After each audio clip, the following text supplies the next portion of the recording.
शरद पूर्णिमा जो 28 अक्टूबर की बहुत लाभ देने वाली ये शरद पूर्णिमा है।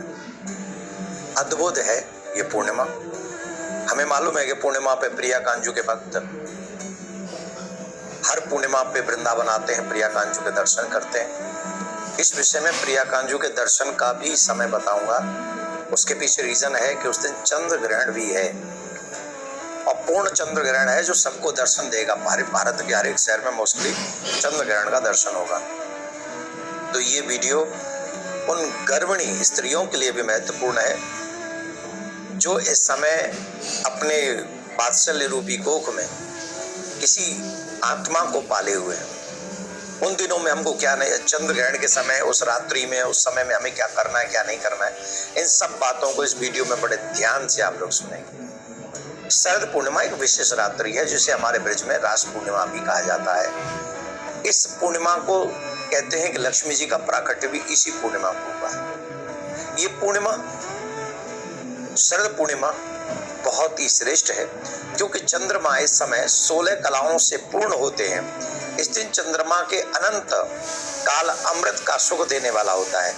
चंद्रमा का प्रकाश उन गुणों से परिपूर्ण होता है जो किसी भी शरीर को, आत्मा को पोषण दे सकते हैं। इस प्रकार शरद पूर्णिमा के दिन लोग कुछ ऐसे उपाय भी कर सकते हैं जिन उपायों को करने से उन्हें सुख, समृद्धि और निरोगी काया भी प्राप्त हो सकती है।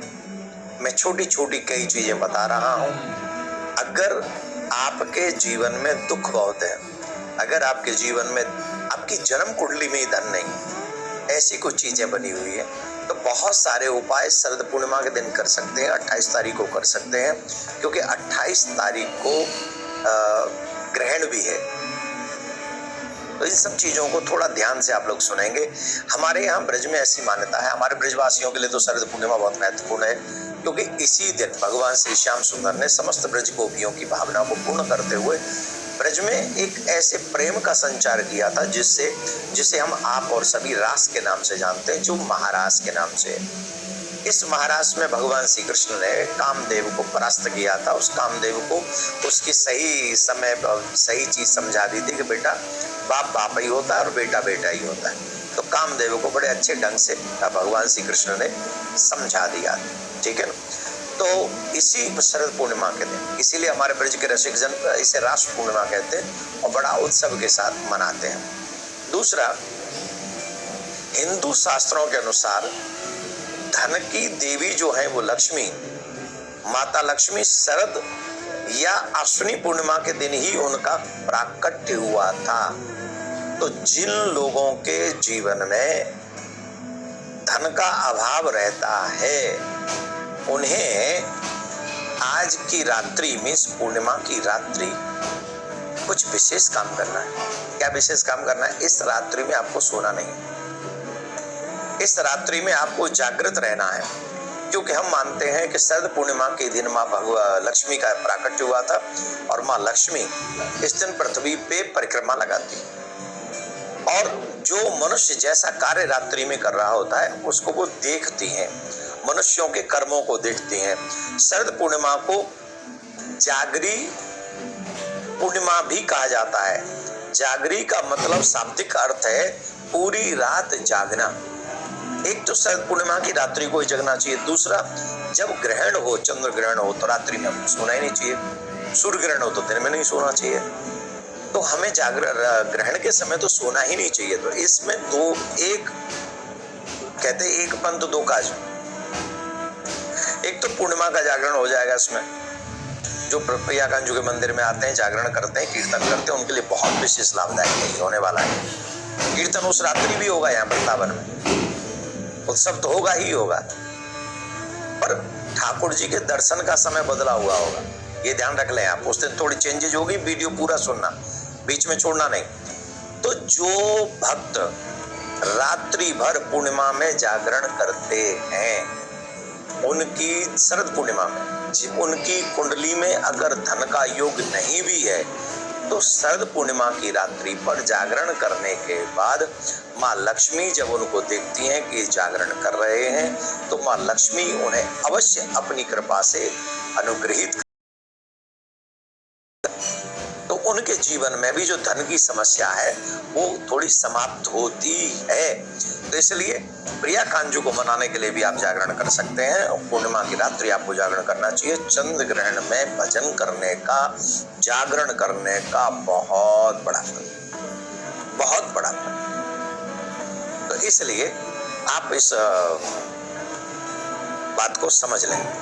अब होता यह है कि हम लोग अगर चंद्र ग्रहण के समय भगवान के नाम का जाप करते हैं तो अनंत गुना फल देता है।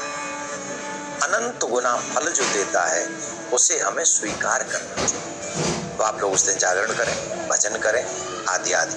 और जो प्रिया कांजू के एक और बात बता दें, सूतक जो है ग्रहण से, हम ग्रहण का टाइम भी बताएंगे, सूतक का टाइम भी बताएंगे। सूतक ग्रहण से 9 घंटे पूर्व लगते हैं और 28 अक्टूबर को शाम 4:05 से ये सूतक प्रारंभ हो जाएंगे। शाम को इवनिंग में 4:05 से एक सूतक प्रारंभ हो जाएगा। और जो ग्रहण का समय रहेगा वो ग्रहण का समय है 1:05 से प्रारंभ होगा रात्रि में। 28 की रात को, पूर्णिमा की रात्रि को 1:05 से अब ये ग्रहण प्रारंभ हो जाएगा और 2:24 तक ये ग्रहण रहेगा। 1:05 से लेके 2:24 तक। तो यह लगभग 1.5 घंटे का रहेगा, थोड़ा कम ही रहेगा, और फिर भी आप 1 घंटे 20 मिनट 19 मिनट से ले सकते हैं। तो ये इतना इसमें ये ग्रहण का समय रहेगा। तो इसमें जो भजन होगा, इसमें जो ध्यान होगा वो बहुत ज्यादा फलदायक होगा। अब इसमें भगवान के दर्शन का, प्रिया कांजू के दर्शन का समय चेंज होगा। तो हम ज्यादा तो पूरा सारणी नहीं बता रहे हैं, वो तो आप प्रिया कांजू के पेज पे देख लीजिएगा। दोपहर में जो दर्शन होंगे 12 बजे पट बंद हो जाएंगे। संध्याकालीन सेवा में परिवर्तन इस प्रकार रहेगा कि उत्थापन दोपहर 2 बजे होगा और संध्या आरती 2:45 पे होगी और शयन आरती उसी मतलब दोपहर में ही 3:30 पर हो जाएगी और पट बंद हो जाएंगे। नेक्स्ट डे फिर मंगला आरती में ही भगवान के दर्शन होंगे। तो जो पूर्णिमा पे आके भगवान की सेवा और दर्शन करने वाले लोग हैं उनको 3:30 बजे से पहले पूर्णिमा के भगवान प्रिया कांजू के उस समय दर्शन करने हैं और फिर वृंदावन में वास करना है, रात्रि में जागरण करना है और सुबह मंगला के दर्शन करके आप वृंदावन से वापस जा सकते हैं। और वैसे भी पूर्णिमा की रात्रि, शरद पूर्णिमा की रात्रि अगर वृंदावन में रहने का अवसर मिल जाए और वृंदावन में भगवान का भजन गाने का अवसर मिल जाए तो समझना किशोरी जी ने पाम पकड़ लिए।